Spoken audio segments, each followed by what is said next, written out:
I am back and I'm really excited about my guest today. I have been thinking about this all week. My very special guest for the third time, I think, is Harry W. Carpenter, and he is the author of The Genie Within, Your Subconscious Mind, How It Works and How to Use It. And I love this man so much because he has been studying and teaching this subject of the subconscious mind, which I am so intrigued by, for I think 60 years. And so if anybody knows about the subconscious mind, he does. And so I want you to really open up your spirit, open up your heart, and really just get ready for a shift and a change in your life. So, Harry Carpenter, welcome back to the Law of Attraction Radio Network. Well, thank you, Constance, and thank you for having me. It's a real pleasure to be on your program. So, what And have I, you? I What, believe, actually, this is the fourth time. the fourth time, you're right, you're right. And so, Harry, you are 84 years young. And what have you been up to lately since the last time you were on the show? Well, actually, I've become an artist. Well, not an artist. I'm a painter. I just got this yen to express myself, and one day I just bought all the equipment, opened up a studio, and that's what I've been doing. Uh, Wow. I think it was something that just had to come out. Anyway, I'm enjoying it. It's a Mm-hmm. lot of. And so, Harry, now your book is in how many languages? It's in 9 languages. It's been out 10 years now, Uh, and it's pretty steady. Sales are pretty steady. It's done very well in Asian countries. Uh, in Taiwan, as last I heard, it was over 60,000 copies. wow.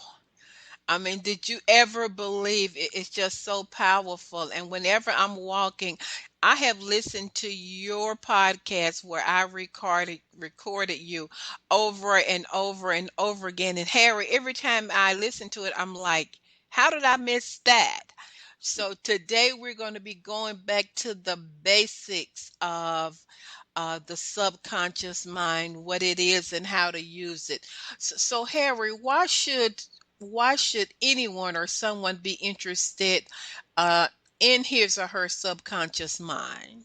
Well, this has always puzzled me that most people are not because they're unconscious of it, so they don't think about it. But in reality, by at least or around 90% of our behavior and our decision making originates in the subconscious mind, not the conscious mind. And I know people are thinking, well, I'm aware of everything that I decide. I'm aware of what's going on. Yeah, that's the 5 or 10%. But there's a lot going on underneath the surface, and it's important to know about it. Another reason, it's bigger and more powerful. Your subconscious mind has millions of more computational power than your conscious mind.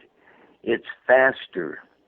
And importantly, we are a creature of our habits, many of our habits, and many of those habits were ingrained in our subconscious when we were children or even when we were babies.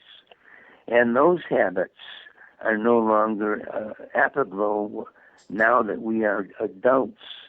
I'm thinking of, for example, impatience, uh, poor eating habits, or even phobias that were developed at an early age.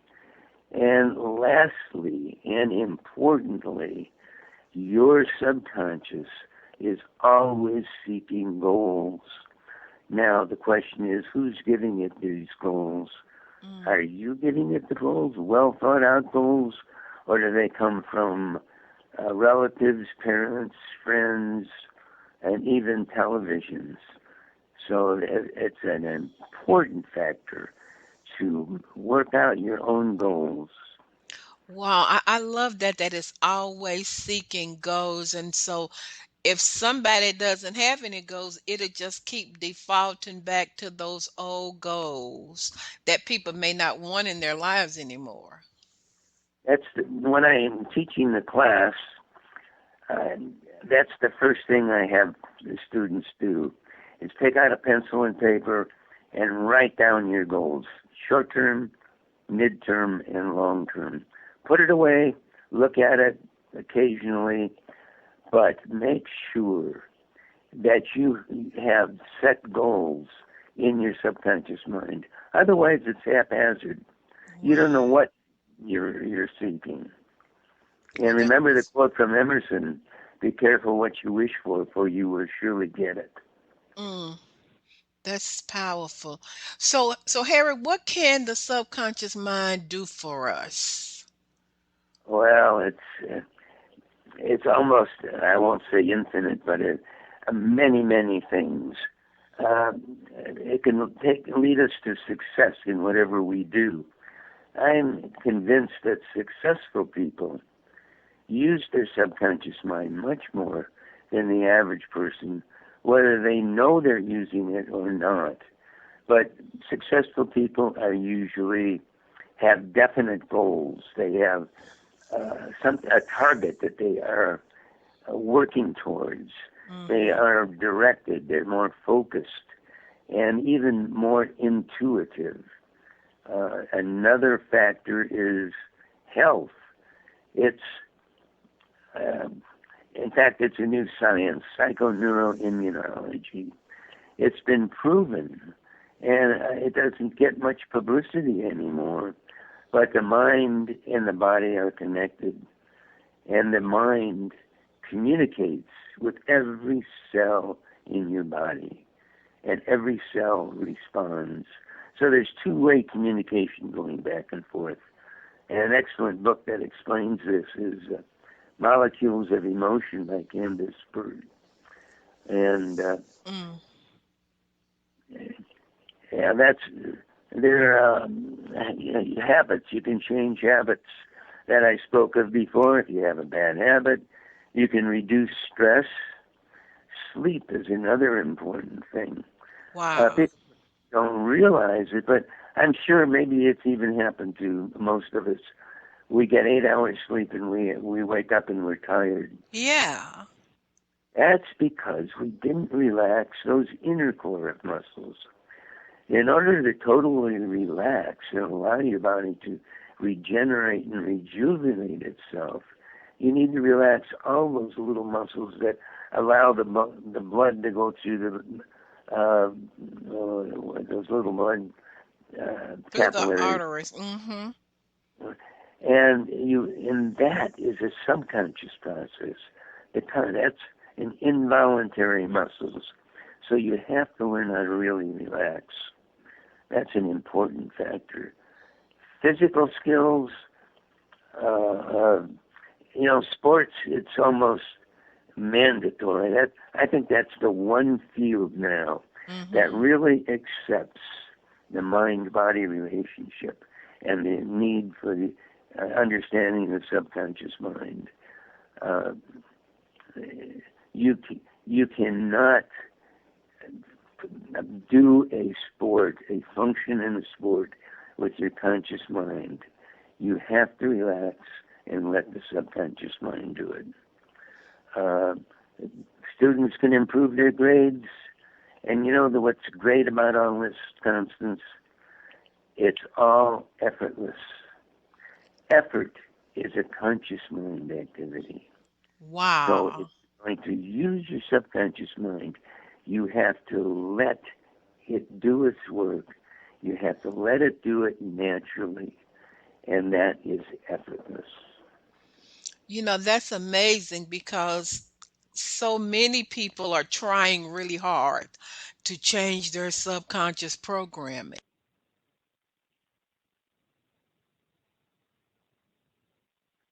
It's effortless.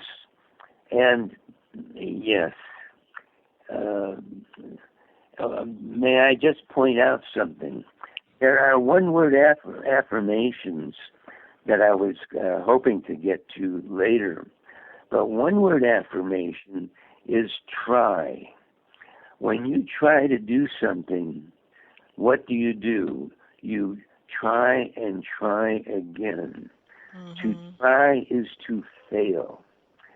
So that there is always a better word than try. If you try to hand me a book, you don't hand me a book. You try to hand me a book, but you don't hand me a book, right? Right.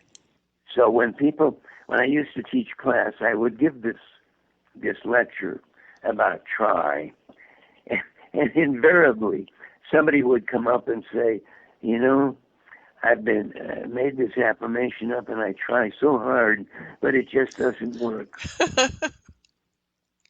We get that. Wow. And the That's a word subconscious. that's very difficult. You will find that people use that over and over again during the day. Right.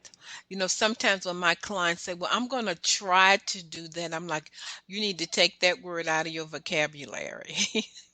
Right. If you have a friend that says they'll try and help you, they come over and help you, and one that says I'll come over and help you, and that one of them you can depend on, the other most likely isn't going to show up. Oh, that's so powerful. So what are some examples of what the subconscious can do? What can it do? Well, we just went over quite a bit Mm-hmm. what it can do. Some examples are, if any, I think most people have seen stage hypnotists, which Mm-hmm. I think is the most dramatic thing. I've seen a stage hypnotist at the county fair here, and it's just astounding what they can do, what people do just based on a suggestion. For example, I saw a man, the hypnotist said, you just came back from another planet, and why don't you tell us about your visit? And this man just started describing his visit. And this is in front of hundreds of people. I would wager that the average person asked that question and looked out over hundreds of people would be tongue-tied. Right. But and just went on and on and on about it. He could even speak their language. Hmm. So we can, our subconscious mind is capable of so much. Strength is another thing. Uh, there was on Johnny Carson's program once. There was a mentalist refused to call himself a hypnotist. Mm-hmm. Uh, I don't like that word either because it has so many bad connotations, and nobody really knows what hypnosis is. If you Google it, I mean, there is don't really know what it is. But anyway, Preston had called himself a mentalist, and he suggested that Johnny Carson could become rigid, and they suspended him across two chairs, put his heels on one chair, his head on another, and he remained rigid. And I believe it was Bette Midler sat on his stomach, and Wow. he remained rigid. And that's something you cannot normally do. And Mm-hmm. don't do it at home because you can strain something. Right. Our subconscious mind limits us for a reason, and it does limit us. But the reason is we are capable of so much more than we think we are, than we can do physically, that we can injure ourselves. So, uh, Those one, are some powerful examples. Hmm. yes, another powerful example, which is quoted in almost everybody's book, Deepak Chopra, Wayne Dyer, etc., is multiple personality disorder. That is the same person changes personality, and not only the personality changes, but they can develop a scar, their IQ changes, uh, even eye color has been Mm. uh, recorded changing. Wow. I mean, those are some powerful examples of just the power of the subconscious and what it can do. I mean, that's really awesome, Harry, I tell you. Mm. So what about health? Everybody's concerned about health and health care, and I don't know what the statistics are, but every day so many people become baby boomers, and so everybody's trying to stay young and vibrant. How can the subconscious affect our health? Oh, in many ways, but I already mentioned the psychoneuroimmunology science, where as a conscious mind, subconscious mind talks to every cell, and it talks back. There have been some very interesting experiments. Mm-hmm. One was conducted by Professor Ellen Langer, I believe, of MIT. This was done a couple of decades ago, and it's, excuse me, Mm-hmm. recently has been getting publicity, and I think she's repeating it now because it was kind of ignored at the time. But she took 100 people, 70 years old, took them to an isolated resort, and had them act as if, talk as if it was 20 years ago. And she played old records, old TV programs, and pardon me, I'm talking. Mm-hmm. And they measured them physically and mentally, or physiologically, before and after. And in every test, in every person, they measured younger, Mm. physically and mentally. And I mean, that is That's pretty indicative amazing. of what the subconscious mind can do. Right, right. And so I love it when you say, and Harry, if you need to get you some water, you can take your sip of water. I know here in Atlanta, the pollen has been just all over the place, so people are coughing and everything. I love it when you said the mind talks to every cell and the cells talk back. I mean, that's phenomenal. Yes, and the important thing, I don't know if I mentioned it, but uh, positive thoughts send out these certain neurotransmitters that enhance your immune system. And on the other hand, negative thoughts tend to um, um, the opposite. Hmm. They shut it down. So things like hugs are good for you. They really are. They make you feel better. There was a couple of months ago, there were a couple of running articles in the New York Times about drug companies are developing new drugs to enhance your immune system.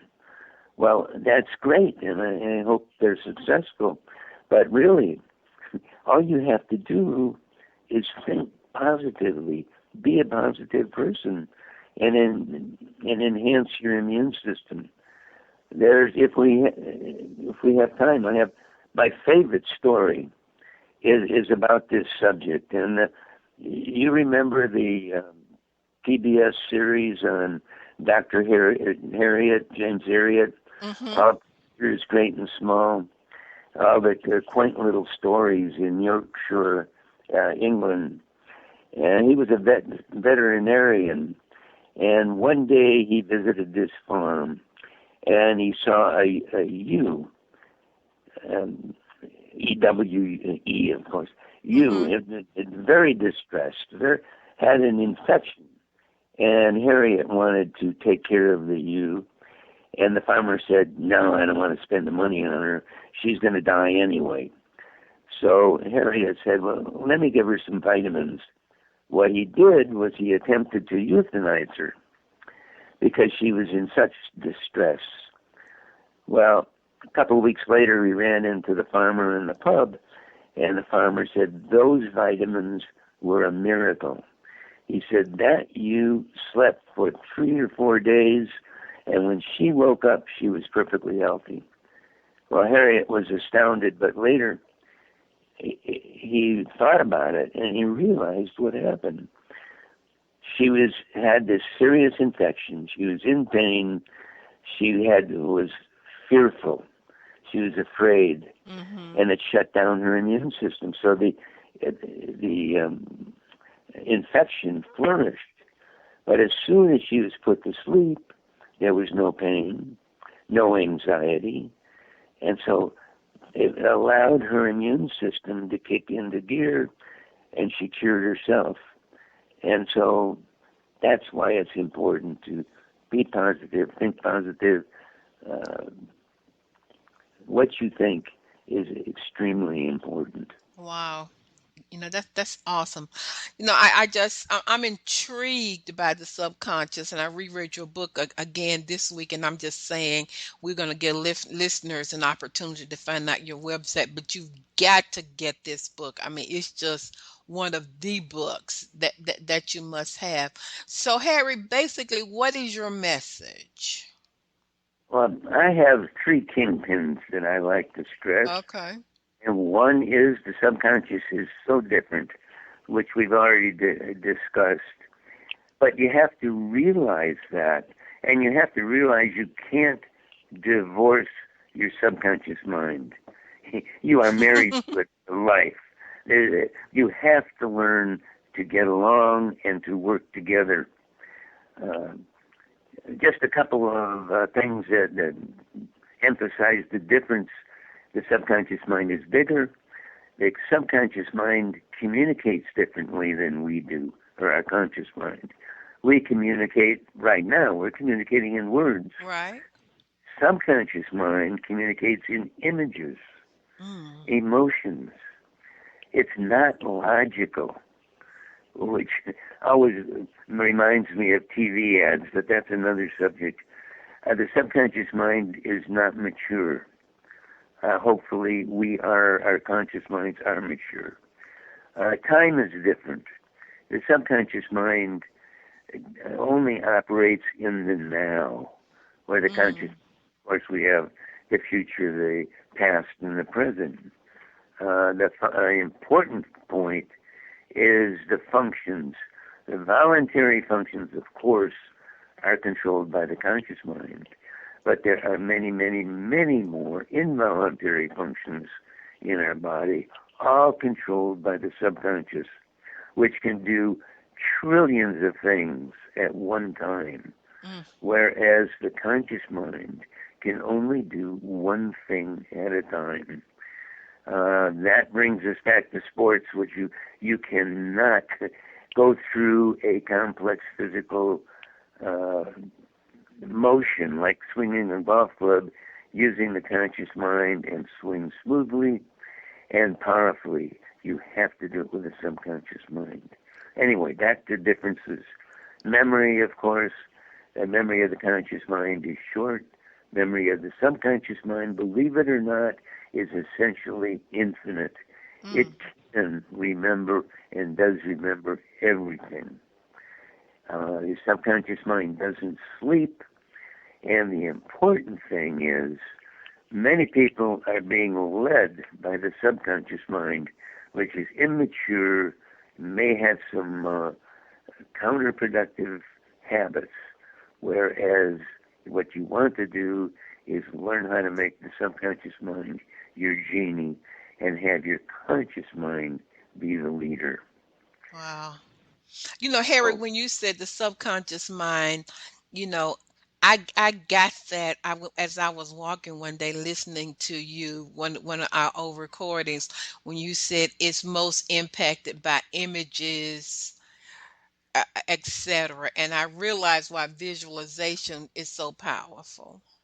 visualization is powerful. Affirmations, which is the third kingdom Uh-huh. actually, and that is those methods are really relatively easy. I mean, so many books, read it, just have faith, visualize. But the thing is, if you don't know how your subconscious mind works and the laws that it obeys, you're very likely not going to be successful. You Wow. must understand that. Wow. Well, tell us, how does it work? Give us some examples. Well, it works. There's some important things. One is it's literal. It takes things literally. Yeah. Like when you say, "Oh, my aching back," you don't mean you have an aching back. You don't want an aching back, but that's a message you're telling your subconscious mind, "Hey, my back's aching. I want an aching back." Or some people say, "Oh, that makes me sick." Well, if you say it once, that isn't going to have any effect. But if you say it over and over again, and if you say it with emotion, it's liable to make you sick. Your subconscious mind never sleeps, so you can put it to work 24 hours a day. It accepts everything as real and true. Mm, So again, be careful of what you think. Only think of yourself as you want yourself to be. I just read something very interesting during the football mm-hmm. uh, uh, playoffs, and that is one of those moments. The quarterback of the Patriots, anyway, his physical and mental coach is quoted as saying, "Where concentration goes, energy flows. Mm. That's what grows." So what you think about most of the time, where your energy goes, is what you're going to get. So That's be careful powerful. Tom Brady of for the Tom Patriots. Brady, of course. Right, right. I mean, Harry, as you're talking, I'm just, when you said it doesn't know the difference between real and imagined, it brings back to my mind a client who I had who was extremely beautiful, but she had been told, "Oh, you're ugly, you're stupid," and she was really smart, but she said that all of the time, and so that became real to her, even though it wasn't true. One of the laws of the subconscious mind is it can only hold one concept as true and binding on a particular subject. Hmm. So if you think you are not beautiful, you think you're not popular, if that is the concept in your subconscious, no matter how beautiful or talented you are, that's the way you act. And you have to overcome that. Now, we don't forget anything. Anything that's in the subconscious is ingrained. It's there. But if it only accepts one concept as binding, you overpower it with another concept, one where you realize you are beautiful, you are talented, you etc.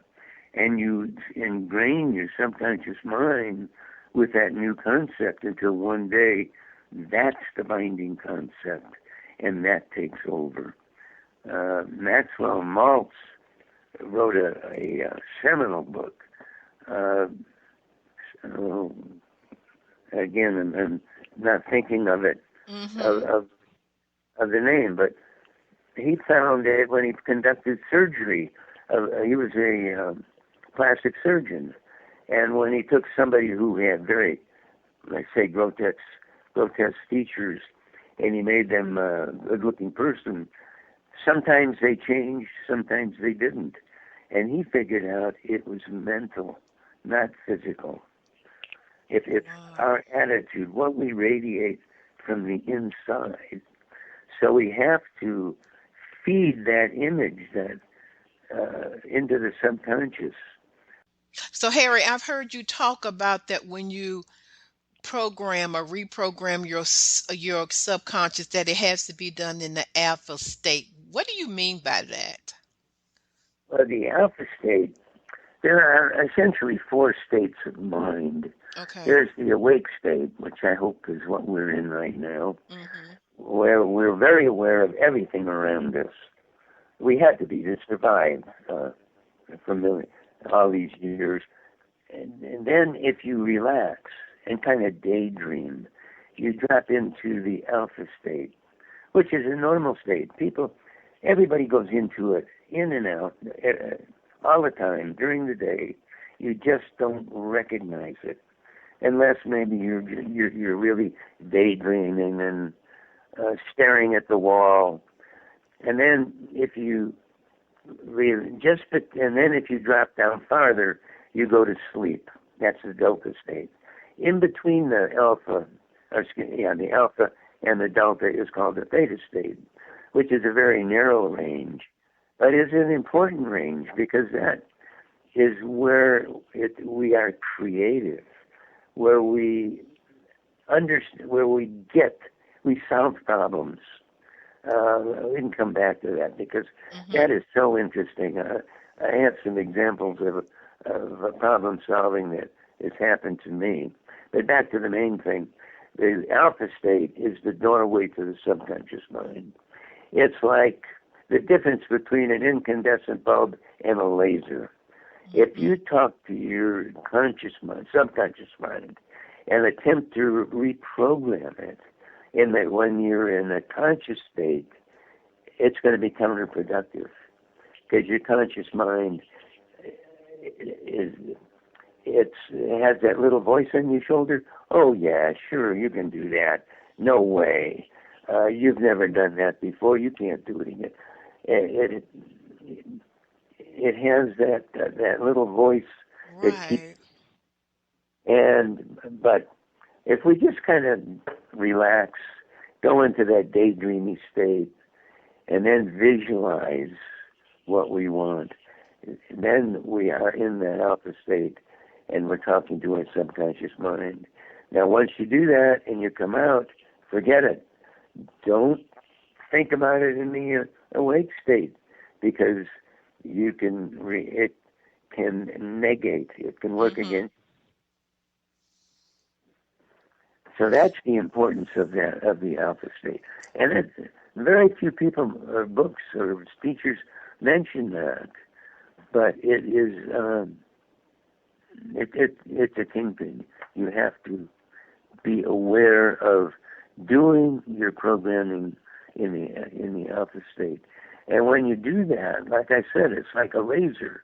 You're focused, and you can program your subconscious mind in a very short time. In other words, we talked about the woman with the low self-esteem, Mm-hmm. and let's say she's 30 years old, 30 years of negative programming, but she can overcome that in a very short time. And people ask me, well, how long does it take? Well, everybody's different. There is no answer for that. Yeah, it could take a day. It could take a couple of weeks, maybe a month. Who knows? But it does. You can change it. And I'm using that, and I remember you said that. And for me, what works best is in the evenings, just before I go to sleep, I really get myself. I listen to music, put headphones on, and get really relaxed. And then I just visualize and feel exactly, what I desire. And it's a very powerful process. And you taught me about, entering into that alpha state. That's awesome. Yes, remember it goes from the awake state to alpha to theta to delta to sleep. So when you go to sleep at night, you're going through the alpha state. Mm-hmm. So it's a good chance to program your subconscious mind, and it's a a terrible time to think of something you're worrying about. Many people go to bed worrying about what's happening during the day. You're programming for the thing that you don't want to happen. So So, true. And you talked a little bit about it's always seeking goals. So when people write down their goals, should they just write them down and then visualize them? What should they do with the goals that they have? well, I'd suggest just writing them down and putting them away And then when you're relaxed and, let yourself kind of daydream, pull them out and just glance over them. And then put them away again. Don't think of them. That's one way. Of course, if you're really working on an affirmation, then it's a little different. You spend some more time with each affirmation. But I used to, I used to. I'm 84. I kind of take things for granted now. But I've always used to write down, keep track of my goals. And, I can't think of anything that didn't come about. It works. It's just keep your mind focused, or get your mind working on the goal that you want, and it will come about. So true. Well, what about some of the laws of the subconscious? You have any examples of that? Well, one of the important ones is the present tense. So many affirmations are like, I will be affluent, I will get better, I will be healthy. Well, you've already got your wish, because tomorrow you will be better, but you're not better. You always will be better.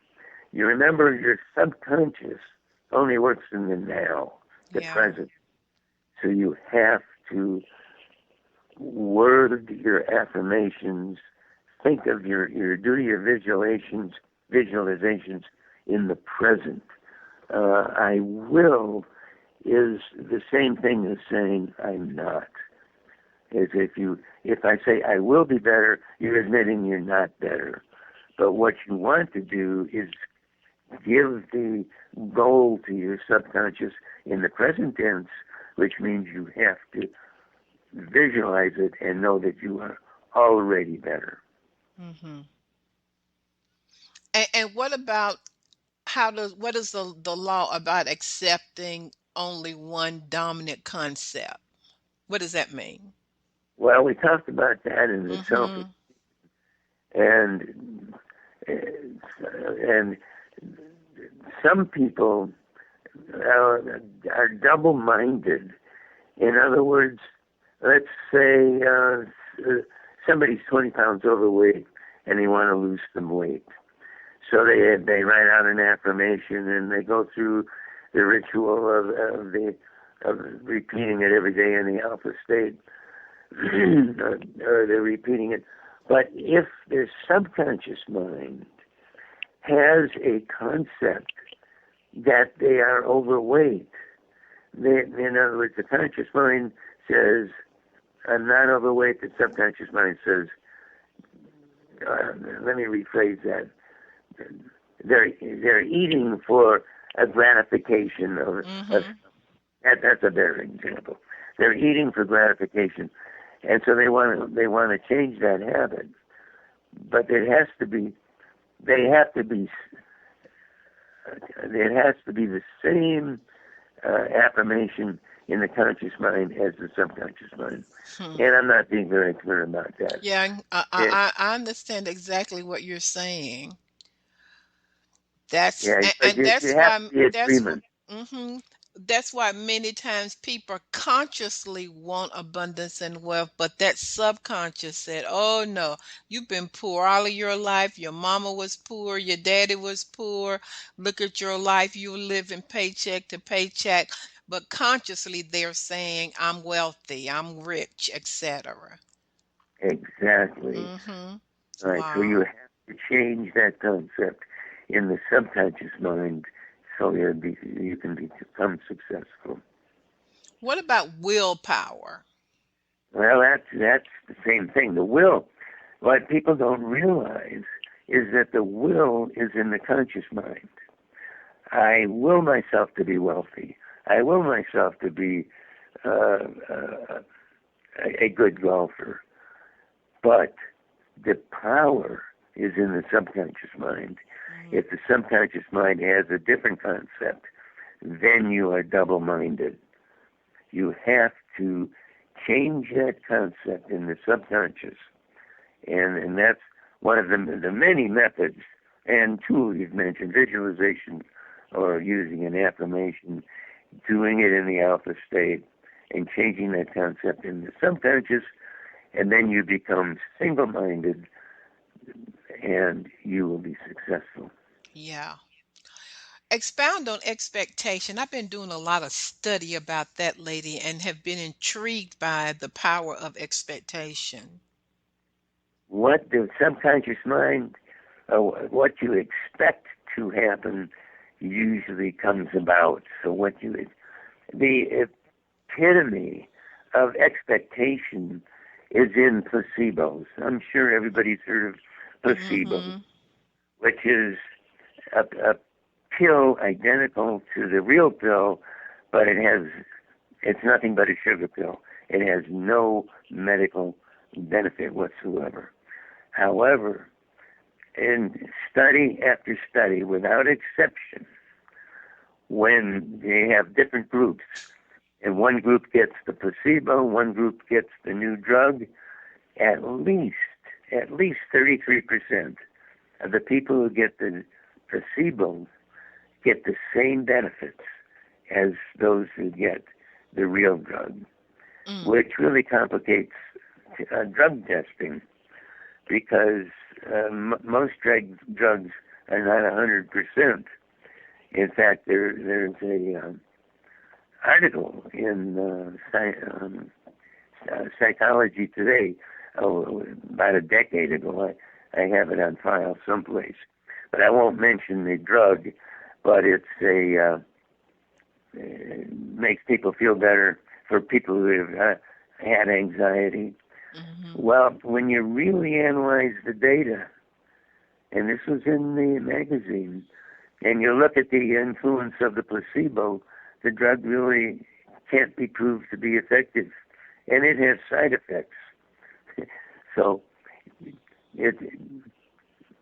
placebos are a very important part of testing, and they explain the power of expectation. And there was placebos also are dependent on the influence generated when you give the drug. In other words, if a nurse gives a drug, that's one thing. If the doctor gives a drug, that 33% can jump to a much higher level. If you give an injection rather than a pill, the power of expectation goes up. And one doctor claims that the power of expectation can be as high as 90%. Wow. That is so. Well, Harry, every day I say out loud and believe something good is going to happen to me today.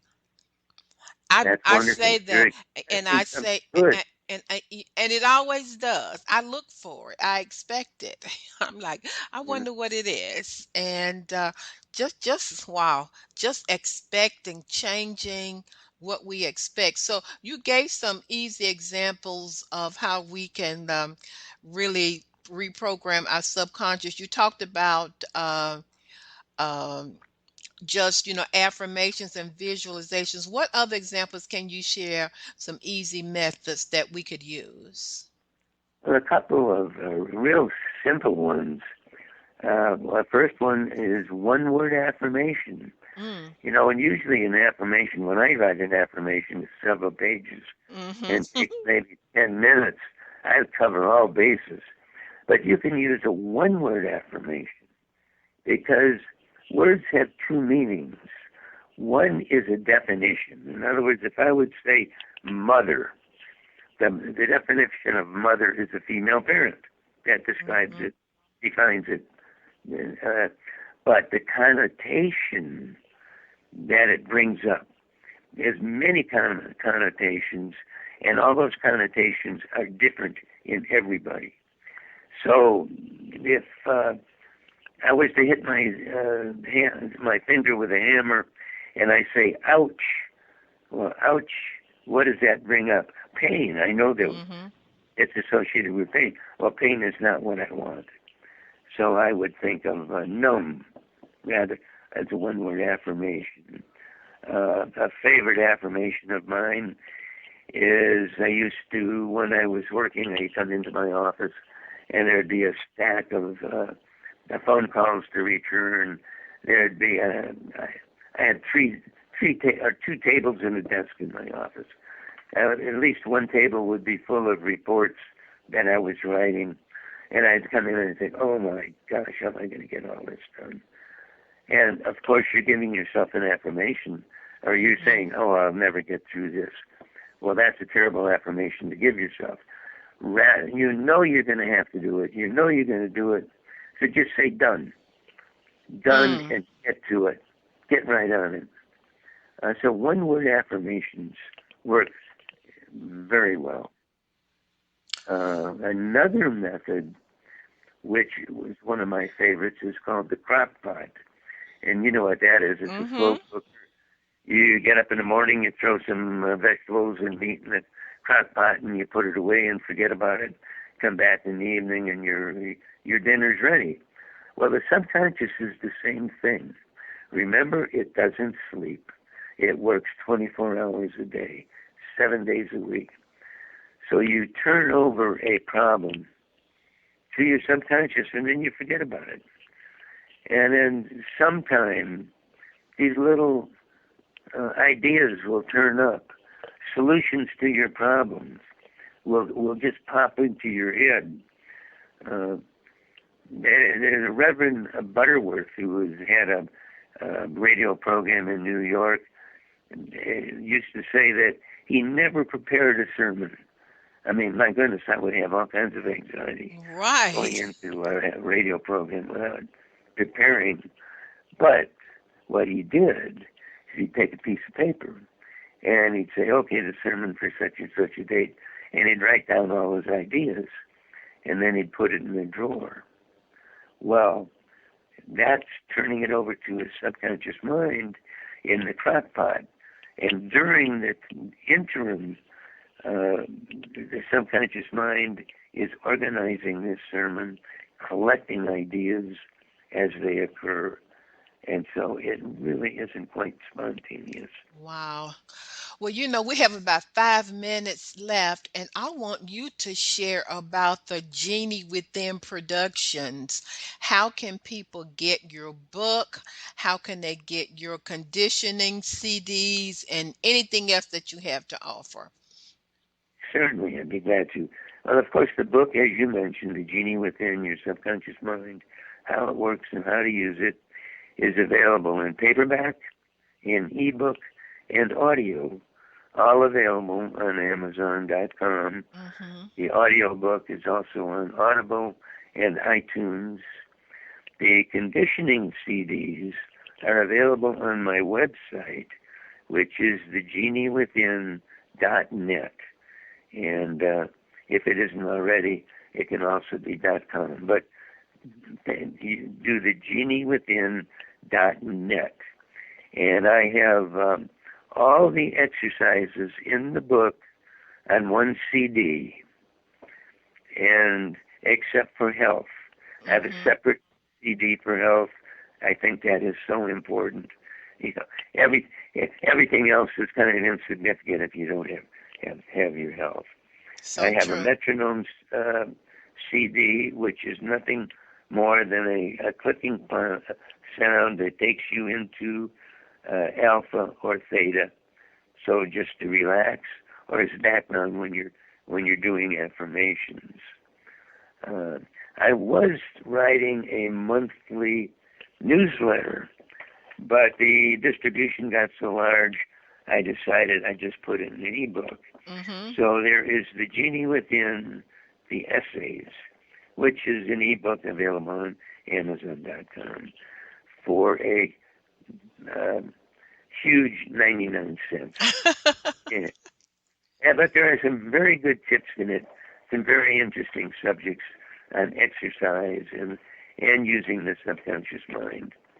And incidentally, I have written some books on applying sports or the principles of the subconscious mind to sports, in particular pickleball, which is a sport I play now, and tennis, which I used to play, Mhm. and they are available on Amazon.com. But if you If you're not a tennis player or a pickleball player, still they are still valuable to you. All you have to do is substitute another word for, because the principles are the same. And there are books on each one and the CD on the tennis. The CD, if we have time, just to mention briefly, Mm-hmm. getting into the zone is the goal of every athlete. It happens, it doesn't happen all the time. But when you're in the zone, you're completely focused, time seems to slow down, and you play at that very peak of your skill. Well, to do that, you have to go into the alpha state, maintain that state while you're playing, and that's what this CD does. It conditions your mind to go into the zone. So Wow. that is what I have available. I tell you, Harry, you are amazing. I'm in awe just listening to you. And if you never heard him before, I'm going to strongly encourage that you go to his website right now. Stop what you're doing, or go to Amazon and really get his books and his ebooks and everything else, his conditioning CDs. And man, just work with that and just see how much your life changes. And Harry, I just want to say, Think, Believe, and Manifest Talk Show. You can visit my website at fulfillingyourpurpose.com. And as I say every Sunday, remember this: God loves you. I love you, and the best is yet to come.